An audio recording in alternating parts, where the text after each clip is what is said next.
Bonjour, j'espère que vous allez bien. Moi, je vais super bien comme d'habitude. N'oubliez pas de partager, de liker et de vous abonner. Surtout, mettez le pouce en l'air pour encourager les histoires d'Akuma parce que je sais que ça ne vous coûte absolument rien du tout.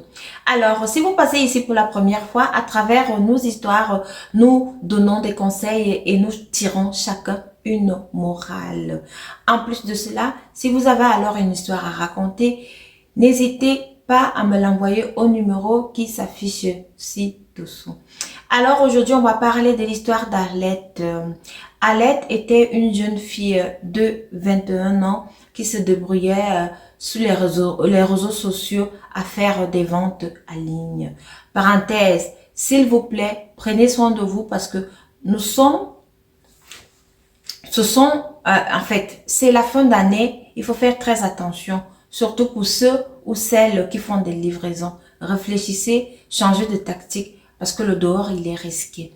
Alors, comme je disais tout à l'heure, elle fait des ventes en ligne, elle vend des draps, elle vend des chaussures, elle vend des produits cosmétiques. C'est ainsi qu'elle se débrouille. Elle n'a pas pu continuer ses études faute de moyens.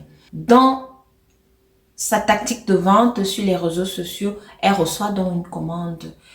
La personne lui indique la maison, la personne lui dit, ok, je veux 5 paires de draps. Elle pense dans son cœur, waouh, ça me fait déjà quand même un bon petit bénéfice. C'est ainsi que Angèle, elle a pris les coordonnées de la personne qui avait fait la commande. La personne a indiqué le quartier. Excusez-moi, cette histoire se passe à Yaoundé. Et le lendemain, elle se précipite donc pour faire ses livraisons. Elle arrive donc chez le monsieur qui avait fait cette commande de drap. Lorsqu'elle arrive là, elle cogne et voit une dame qui entre. Elle voit une dame qui sort. La dame lui dit, c'est toi qui vends les draps? Elle dit oui. La dame lui dit, il faut vous asseoir, je vais aller chercher l'argent. Elle dit ok. Elle s'assied donc pendant qu'elle est en train de regarder dans son téléphone. Elle est là, elle attend la dame, elle voit un monsieur qui entre dans la maison là où elle était. Le monsieur se met donc à lui poser des questions. Le monsieur lui pose la question de savoir la dame de la maison qui était ici, est-ce qu'elle est là? Angèle lui dit que non, elle est sortie, elle n'est pas là, elle arrive. C'est ainsi que le monsieur est entré dans une chambre dans cette maison. Il a mis quelque temps là-bas, après il est ressorti. Lorsqu'il est donc ressorti, il a recommencé à poser des questions à Arlette. Arlette lui dit que non, elle ne sait pas, elle était même embarrassée par rapport aux questions que le monsieur était en train de lui poser. À un moment donné, Arlette s'est levée pour sortir parce qu'elle était assise sur le canapé. Et c'est donc parce qu'elle a eu un mauvais pressentiment.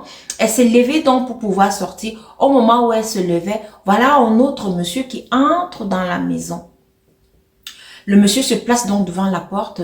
C'est ainsi que Arlette n'a pas pu sortir.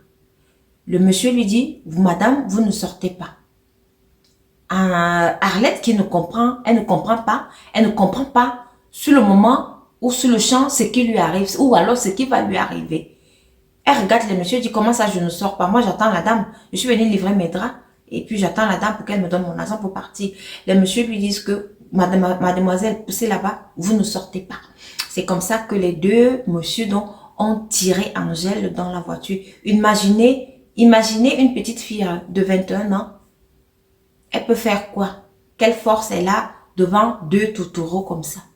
Elle n'en a pas. Les gars ont poussé Arlette dans la chambre, ils ont fini avec elle, ils ont fait tout ce qu'ils voulaient avec elle. Et puis c'est comme ça qu'elle est ressortie de là, elle a porté ses draps, elle est sortie en courant, elle est rentrée chez elle. Mais Angèle, elle ne peut pas parler, elle a même peur parce qu'elle ne sait pas comment est-ce qu'elle va raconter cela à sa famille. Elle ne sait pas comment est-ce qu'elle va raconter cela à sa famille. Qu'est-ce qui s'est passé et pourquoi. Donc, voilà l'histoire d'Angèle. Je raconte cette histoire pour vous prévenir parce que nous sommes en fin d'année et toutes les stratégies sont possibles pour ces agresseurs-là, pour des gens, pour ces violeurs-là et tout et tout. Donc, faites très attention à vous. Si vous faites des ventes en ligne ou alors je sais pas trop où, si vous avez l'habitude de faire des livraisons à des domiciles, faites très attention, ne le faites plus. Donnez peut-être des rendez-vous à des lieux, dans des lieux publics, c'est mieux. Parce que là, comme le cas d'Angèle. Elle est arrivée dans une maison qu'elle ne connaissait pas. Une maison comme ça, elle ne sait même pas si la dame là habite dans cette maison et tout. Si on fait les enquêtes, on va dire que non, on ne la connaît pas et tout. Donc, ça ne va aboutir à rien du tout. Donc, faites attention à vous. Faites vos livraisons dans des lieux publics. Donnez des rendez-vous à ces personnes-là, aux personnes qui font des achats chez vous dans des lieux publics. Et si la personne ne veut pas, refusez carrément. C'est pas à cause de l'argent que vous allez aller vous faire tuer ou alors vous allez aller vous faire des choses bizarres. Faites très attention à vous et surtout prenez soin de vous. Merci de m'avoir écouté et rendez-vous à la prochaine histoire.